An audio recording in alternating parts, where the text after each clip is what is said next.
मैं जल्दी उठ जाता हूँ। वो जल्दी भावुक हो जाती है।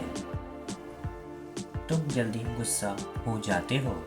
इस तरह के सेंटेंसेस में हम कोई काम जल्दी हो जाना ऐसा बोल रहे हैं, इसके लिए लिखना होगा क्विक टू गेट। आइए इसके स्ट्रक्चर को समझते हैं। सबसे पहले आप लिखेंगे सब्जेक्ट, इसके बाद सब्जेक्ट के अकॉर्डिंग हेल्पिंग वर्ब, फिर आपको लिखना होगा क्विक टू गेट और लास्ट में अदर वर्ड्स। आइए इसको एग्जाम्पल से और अच्छे से समझ लेते हैं। मैं जल्दी उठ जाता हूँ। I am quick to get up. वो जल्दी भावुक हो जाती है। She is quick to get emotional. तुम जल्दी गुस्सा हो जाते हो। You are quick to get angry.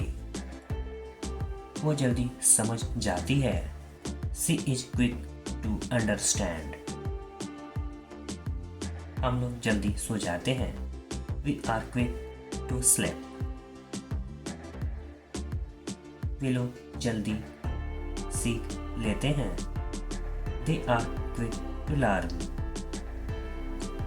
एक होमवर्क का आपके लिए जिसका रिप्लाई आपको इसी वीडियो के कमेंट सेक्शन में करना है। तुम लोग जल्दी खा लेते हो। अब तक तो वो चला गया होगा। अब तक तो सब सो गए होंगे। अब तक तो उसकी शादी हो गई होगी। इस तरह के सेंटेंसेस में कोई काम हो जाना ऐसा बोल रहे हैं, इसके लिए लिखना होगा मस्ट हैव। आइए इसके स्ट्रक्चर को समझते हैं। सबसे पहले आप लिखेंगे सब्जेक्ट, फिर आपको लिखना होगा मस्ट हैव, इसके बाद मेन वर्ब की थर्ड फॉर्म और फिर आपको लिखना होगा bye now.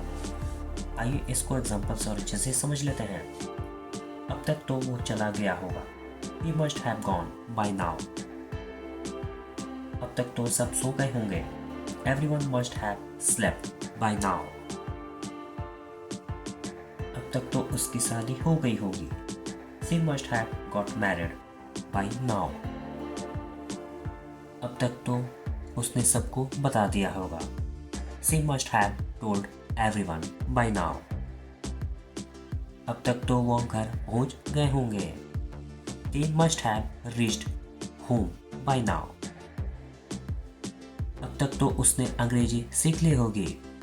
He must have learned English by now.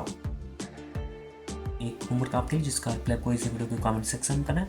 अब तक तो उसको नौकरी मिल गई होगी।